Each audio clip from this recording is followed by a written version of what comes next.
Sesame! Commander Klingon vessel. We are energizing transporter beam. Now. One, engage!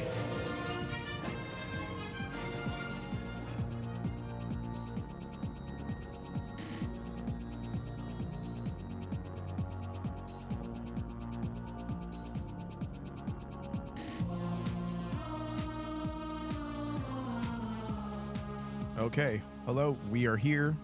I am Michael, your host, and this is From the Holodeck, the Lower Decks edition.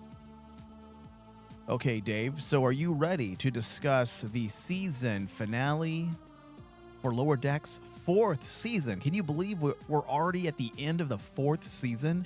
It feels like a very fast journey. It's very strange. Yeah. Where did time go? Dude, it's one of those things where like Lower Decks has been a very entertaining season, but it's also felt incredibly fast. Like when I got done with the penultimate episode, I was like going, really wish that these series would be a bit longer. Like it just feels like we're just at the end. Okay. Guess that's it. And we got to wait for the next season or the next series of what's coming up for Star Trek. Yeah, and we do know that Lower Decks is coming back for a 5th season. We haven't got word on whether or not it will come back for a 6th season. We do know Discovery is ending on its 5th season, so Yes. maybe that will be the Kurtzman era number that the shows shoot for. I know Picard ended at 3, but that seemed to be their plan from the very beginning. If you go all the way back 4 years ago now, when they first announced Star Trek Picard, they had said it's going to be a limited series. Yes. And I believe they actually said 3 seasons. So they knew exactly how many seasons they would have for that series. Whereas with Lower Decks, there was no announcement. It was just simply, yes, it's been renewed. So I'm curious to find out if the series will continue. But going back to what we had discussed in our last episode, if the show is to keep my interest and ask me to watch again and again, they do need to make some changes. Because up until now, the show has been fine. This season, I feel, is the first sign of a little bit of Malaise. some mistakes. The characters are becoming a little stale. I know people may argue and disagree with that, but if you really think about it, the season really didn't do much with our characters other than flesh out some things that we already knew. They did some weird fuckery with Mariner's story in that last episode, which now that we're there, I'm fine with, but it didn't really make sense how we got there. I know they were trying to say, hey guys, this is more of the same problems Mariner has, just a different side. I disagree. I don't see Mariner's issue with Starfleet as being anything similar to the problems she's had before. Her problems have always been more or less about authority and about freedom and wanting to express herself and not wanting responsibility. And Yeah, so it does seem a little weird, but we are here. And if they move forward with that, fine. I'm not going to continue to complain about it. But hopefully those types of, because those are poor writing habits. So I'm just going to call it how it is. Those types of poor writing habits, I hope, do not happen moving into season 5. Yeah, that's the big thing about going into the next season. While I enjoyed this past season and I thought that what they did was good quality, it goes back to like how we ended our last show, where I was like saying there's like this specter that's been hanging around in my brain that's basically just like going, you're having fun, David, but are you really going to say that Lower Decks is one of the best shows right now? Star Trek? You did in the last episode. Yeah, I did. But when I got to the end and I got to the finale, and then I started doing my notes and I was looking up at like interviews for Mike McMahon, what he was talking about for the season, wrapping it up. One of the things, some of the things that I found interesting was the fact that apparently the whole point for the season was his story was supposed to revolve around the notion that people can make mistakes, and no matter what, they'll always have a second chance. You can always come back. And in an interview with StarTrek.com, he basically said, what I'm looking forward to having people see in the final 2 episodes is the growth of our characters go through, that even when you grow, you can slip and you can revert, but you still get another chance. You can still help yourself. You can still find who you're going to eventually be. And if that was the whole point of the season, okay. But it goes back to one things that really me and you talked about in the last episode is like, if you're going to introduce these traumas or these fallacies in these characters, do it ahead of time. Show us that basically, okay, the story for Mariner is going to be about this. This is about her personality. Let's see about her history.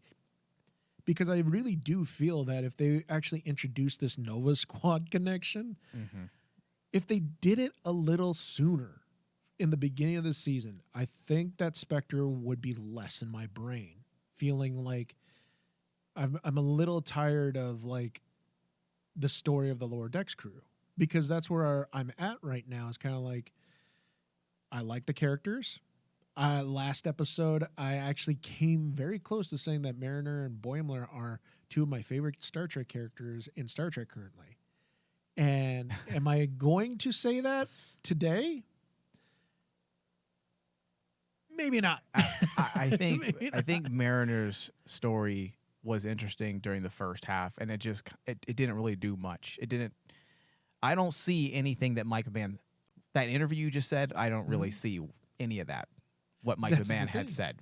You could say that about possibly Tendi. Tendi. In retrospect, when you look back at the season, the most character development and the most interesting character development was actually Tendi. They did a lot with her character this season, and that was definitely a huge plus. But when it comes to Mariner, I shared most of my thoughts about her last episode, so I won't get into it again.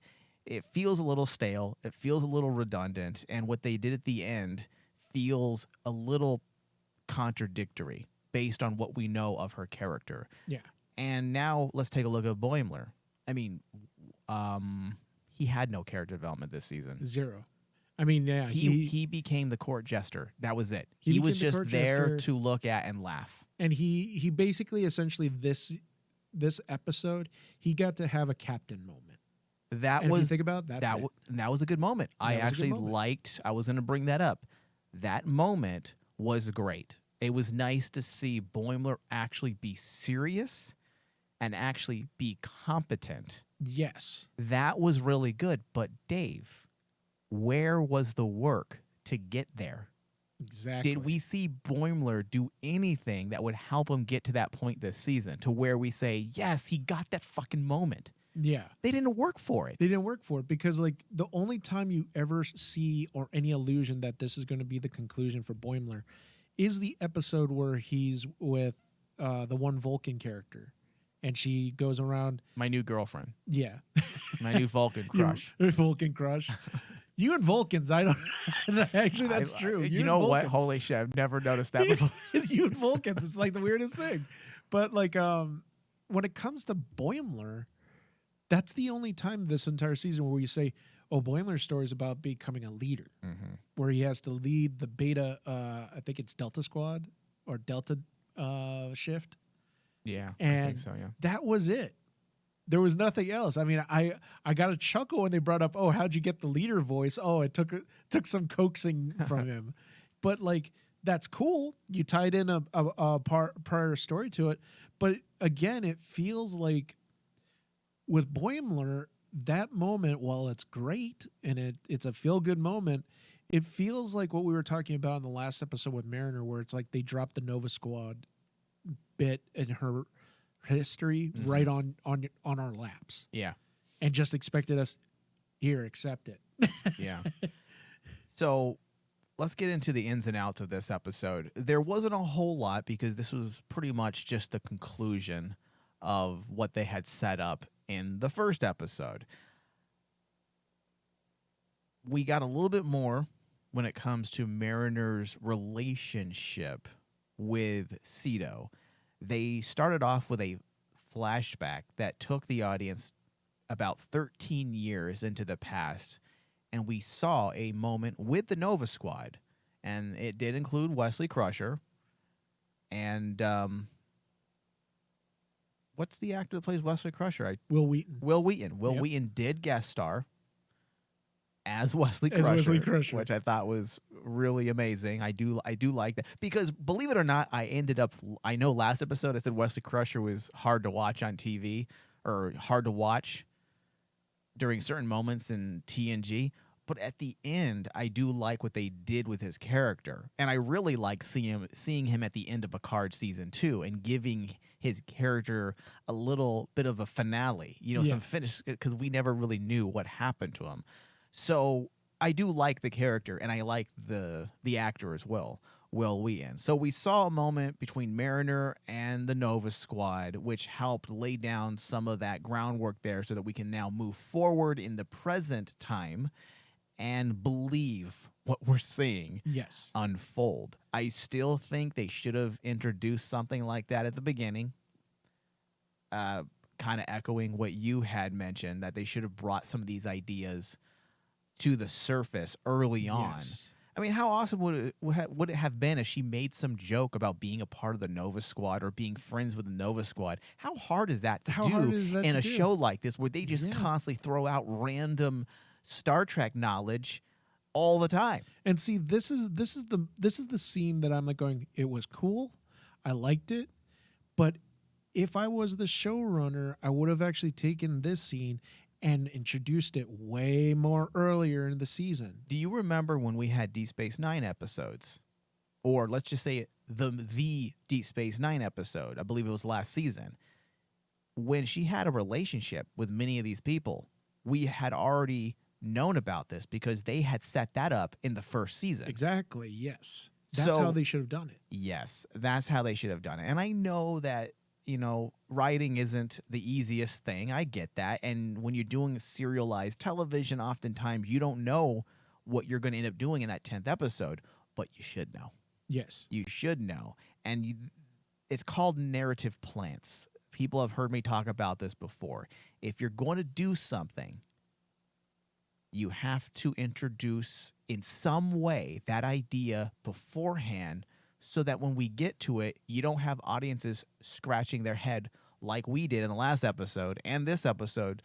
You guys really did pull that completely out of your ass. And that's the thing. And this is one of those things where it's like, I'm even more, while I like the setup for that scene and everything, and I like how it all played out. Yeah, this episode was stronger than the last one. Yes. But like that element in itself, I'm like going, okay, I know that this writing room is good. And they know that what they're doing. They're professionals in there, and they know the ins and outs of writing. Someone in that room should have actually seen that and said, why are we putting this scene here instead of let's go ahead and introduce it back a couple episodes. They probably didn't know, away. David. They probably didn't know. You There's no reason why they wouldn't have introduced it sooner. There might have been some note written that Nick Larcano is going to be the man piloting the ship. The mystery ship. Yeah, that's what I would be thinking is like. But typically when you write on the whiteboard, let me give people a bit of a insider's look into a writing room. When you break an episode, or I should say when you break a season, that's what it's called when you're planning your story. You typically have a whiteboard. Even in today's high-tech world, it's a whiteboard. It's a whiteboard.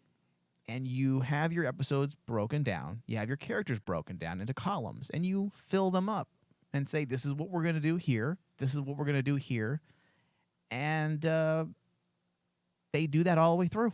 Mm-hmm. Now, you don't have all of the details. You don't have all the nuance, but you have key moments, and you also have your theme. Typically, that's going to be underlying most of your season. You also have your myth arc understood completely. Yeah. So, if your myth arc is dealing with Nick Larcano, which is directly connected to the Nova Squad, then you should have the foresight to introduce these ideas earlier on. So yet again, it goes back to what I said in the first, or I should say in our last episode discussion, that it's not an issue in the episode in itself, and its writing has to do with actual show running. Showrunning. Yeah. This is where problems can be. Let me rephrase that. This is where the showrunner has responsibility. When there's problems like this, you point to the showrunner and say, "Well, bro, this is something that should have been in your planning stages." Yeah. Oh no, absolutely. But a part of me does feel that basically, if I'm part of the writing room and I'm seeing this on the whiteboard, don't you think that someone would have said, "Hey, okay, it's cool. You want to do the Nick Larcano thing, Mike? Do you want to maybe introduce an element a couple episodes ahead of time so we don't, that type of talking in the writing room had to have happened." Who is this guy? Fire him immediately. Immediately. How dare you make sense? Who hired you? Who hired you? Yeah. So let's get to some of the strengths of this episode. It was all Tendi again. Tendi, I thought, was the most. She ended up being the most interesting character of the season. They really brought to the surface this whole Orion thing and really fleshed out the Orion species, and then also made it relevant to one of our core characters and what it means to them. They didn't just simply flesh out the Orions. It was all in relation to Tendi. To Tendi. It was about her story and how all that came to a head in this episode where they needed to use Tendi and the Orions to win the day, essentially. I thought was one of the best strengths of the season because it also puts a big question mark for the ending. What's going to happen to Tendi? Now, we all know Tendi will be back, but what is she going to go through over the course of this time now while she is a part of the Orion Syndicate again? And don't what's forget, this going to do to her? What's this going to do to Rutherford, who we now know is in fact in love with Tendi? And that's the thing, is kind of like that ending. It also caught me by surprise because this whole season we've been talking about the marquee characters in Boimler and Mariner. Yeah. Tendi kind of flew under the radar, and then it was in this episode I'm like going, holy crap, that's right. This entire season, Tendi's kind of been like sneakily connected to everything. She's the most consistent, most coherent consistent character. And to the point where when they did the whole thing where she's off with the Orions, and they give like this really foreboding element that basically when she looks at the camera and basically says, "Okay, you can do this," and it gets that really epic music. It's what do you think like, that's about? Do you think there's something we don't know? Well, we do know that basically Tendi was supposed to be like this badass assassin queen, right? But for the Orion. But she seemed to have like some determination there. But what's this determination about? Do you think there's something we don't know? That's the thing. And I'm like going, okay, is Tendi going to embrace the fact that she's supposed to be an assassin now? Because like the whole point of that episode when they visited the Orions, Tendi didn't want anything to do with killing. Yeah. She didn't want to hurt anybody. But it's part of her, responsibility, so to speak, to be the assassin queen and be this ultimate assassin. So is she going to embrace that now? And suddenly we're going to see a darker character in the next season. That'll be interesting if they went that route. It would be sad for Tendi, someone who doesn't want to be that way, doesn't want to be a dark person, but she just has to finds herself because she does have a sense of responsibility and honor. She feels like she has to be that. And that, let's say she does become dark over the course of her time with the Orions between season 4 and season 5, and she comes back, and now that's her problems. The problems that she has to deal with now is like rediscovering herself and trying to put away the violence. See, that would be an interesting story for next season. Hopefully they will, in fact, do it. Another fun moment was when we saw Goody. I guess Goody is a part of the crew now. That's his name, right? Goody? Yeah. Goodgie. Goodgie. That's what it is. Goodgie. Yeah. Like seeing him work with the crew. I'm like, yeah, all right. I wondered what happened to him. And I'm like going, okay, is he going to go psychotic? Well, he can't because he's not Badgie. He's the good side. He's the good side. Yeah.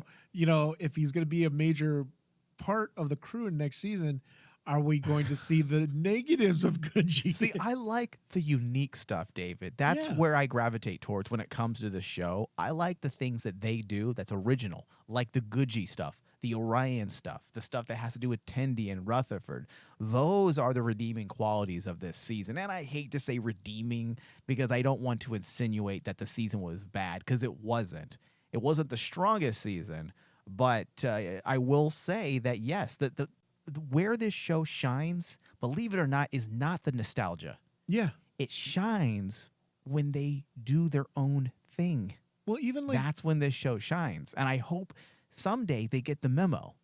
Well, even like with one of the other characters that is I know you said is your personal favorite, is the Vulcan character. Mm-hmm. That moment when she turns down the call from her Vulcan commander, because Yeah. obviously they're going to call her back. And That was she a good moment, too. She refuses it and ignores the call because she wants to stay on the Federation, because I loved what she says. I hope I say this right, but she basically essentially said,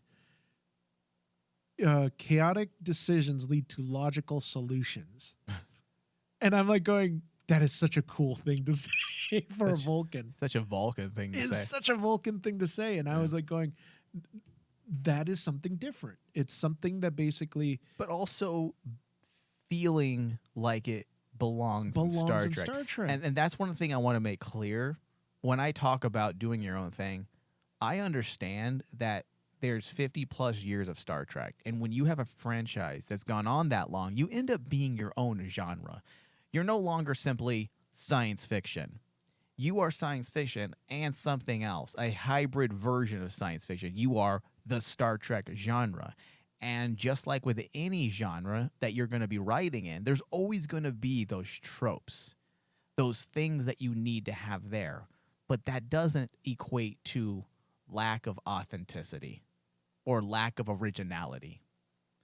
So when they do moments that are similar, like it feels like it belongs in Star Trek, but it's new, those are always my favorite moments. yeah. And that moment was actually on my notes, too, to bring up when the lieutenant, The lieutenant. said that. Yeah, I always forget her name.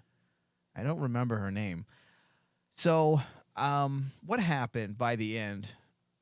I think that was pretty much it, right? I mean, That's the thing. Now, I don't want to say that we're going to tread on negatives now. But Okay. That's the thing about like the ending. When we have these really great individual, unique moments with some of the side characters or some of the lower tier characters on the sheet, so to speak. It's our higher sheet that basically I'm like going, okay, well, what are you going to do now? I mean, okay, we got to the point where Mariner has gotten, I guess, over her trauma. She's going to accept the fact that she wants to be a Federation officer. You have Boimler. Where do you go with him? I mean, Talin is the name of the Vulcan. Talin.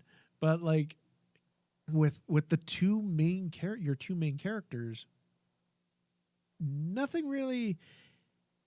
I hate to say it, but nothing interesting. No, really, you're right. really happened with the two mains. It's probably the least relevant series finale for both Boimler and Mariner. Who are your main characters? Yeah. The ones that really got affected were the side characters. I mean, even Rutherford. I'm interested to see Yeah. what's going to happen with Rutherford, because essentially Rutherford has to learn to be social at this point, because like his best friend's gone, his main connection to the group is gone, and he has to find a way of communicating now with the others, which was one of the things I thought I caught me by surprise, was how important Tendi is to the group, because that's what came to fruition to me for the season finale, was like we focus solely on Boimler and Mariner throughout a lot of the seasons, but like the other two, Rutherford and Tendi, are just as important as Boimler and Mariner. Rutherford didn't really have that much development this season either. He didn't have much. Other than what was relevant to fleshing out his relationship with Tendi. But Tendi. Tendi was the one that had the most substantial growth this season. Yeah, the only times you really have Rutherford kind of front and center when it comes to his character development was the Badgie episode and anything dealing with Tendi, but it has to deal with Tendi. Yeah, and that's fine. I'm fine with that. But at the end of the day, this is probably the weakest of the seasons. We had that really great episode that did a lot that we spent a lot of time talking about and breaking down because there were so many cool things happening in that episode. Oh, yeah. But outside of that, this season just felt more of the same. And I will say this, David, that we probably will not be covering season 5 next year. Not because I don't like Lower Decks, but because I just don't feel like there's enough to really talk about. There isn't a lot of relevancy within Lower Decks. There's not a lot of things that we can dissect and break down like we do with Strange New Worlds and Discovery and Picard. And I feel like we're just talking and doing a lot of recaps. And we try to do our best with what they give us. Now, I will say this. If it's announced that Lower Decks Season 5 is its last season, then we'll probably cover it. But if they announce that it has been renewed, I'm just going to walk away from the show. I'd rather spend time doing other things for our listeners, things that we can really break down. I want to get into more Star Trek books and comics. I feel like those would be more relevant than... it depends on your definition of relevance. Typically, people will call things that are canon relevant, and I would probably agree. But when it comes to just fun discussions and relevant to what we like to do, yes, substance, then I would rather cover comics and new books that are coming out. Now, we will still cover, of course, the final season of Star Trek Discovery. Yeah. We will cover the 3rd season of Strange New Worlds and any other live-action Star Trek they throw at us. But I think when it comes to Lower Decks, I think we might be done with it, Dave. And here's the scary thing. Now, this whole season, I've been a champion for Lower Decks. I've enjoyed my ride with the Lower Decks crew. But I'm going to surprise people when I say this. I'm actually agreeing with you. It goes back to like what I was saying is like this whole season I've always had this cloud over me when it comes to viewing Lower Decks, where I'm having fun. Yeah. And it's a great watch. I think they do a great job. They give quality writing, the quality narrative writing and everything else. However, like I alluded to in the prior episode in the penultimate, that I just felt this entire season there's this nagging negativity. I hate using the word negativity in my for this explanation, but there's a nagging negative feeling I have about the show, and the negative feeling for me now comes to the understanding that I don't know. I'm kind of like what you said is like they gave us great quality, but there's not much substance. Yeah. The fun thing about Star Trek to me, when covering the show, especially in our show with you and talking about it with you, is like when we can actually dive into something deep. Yes, and let me double down on what you just said, because you're absolutely right. The reason why we do these discussions isn't simply because we love Star Trek. It is, but Yeah. So I had this. Just let me tell a story first. I was talking to my mom about Star Trek, about our discussions, and how. I don't want to get into too many podcasting industry problems. Basically, it came down to this discussion between me and my mom versus fun and versus intelligence. And I don't watch Star Trek because it's fun. I watch Star Wars because it's fun. I watch Fast and the Furious. Well, that's just an example. I don't. But just to prove my point, to have fun. Yeah. I watch Marvel movies to have fun. I watch Lars Van Trier movies because I enjoy them. I watch Sofia Coppola films because I enjoy them. I watch Star Trek because I enjoy them. Yes, it's fun, but I enjoy its intelligence. I enjoy the substance that comes with it. Lower Ducks. Lower Ducks.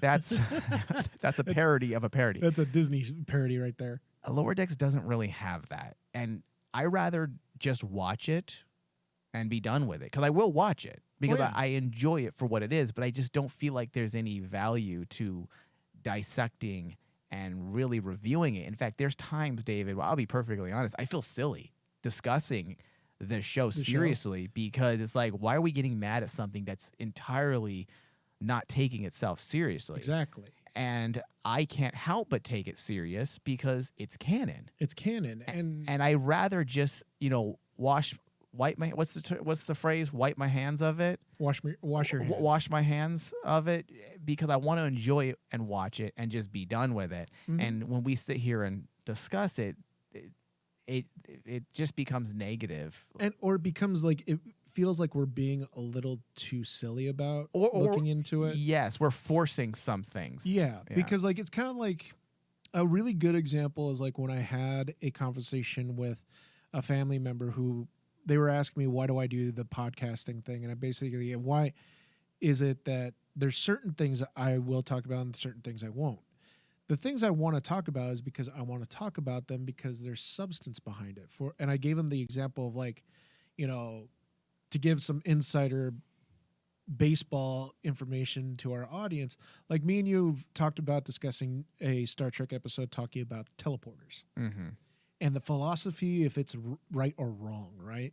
Is it the consequences of the scientific consequences of using a teleporter? Ethical consequences. Consequences.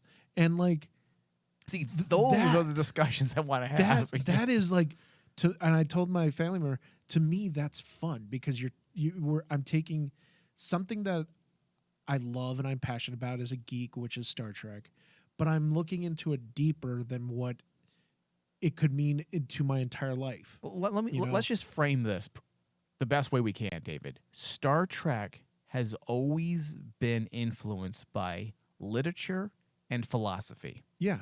And that's what we like to talk about in relation to our Star Trek. It's hard to do that with Lower Decks. And that's the reason why we're moving away from covering it, right? Oh, yeah. I mean, that's the simple way of saying it. And what I've been telling people for this entire season of Lower Decks is you watch Lower Decks. It is fun. I'm having a lot of fun watching it, and I agree. I encourage like the Star Trek fans, support Lower Decks. Yeah. Go ahead and keep on watching it because you're in for a fun ride. At this point, David, I'd rather pick up where we left off with Prodigy. Yeah.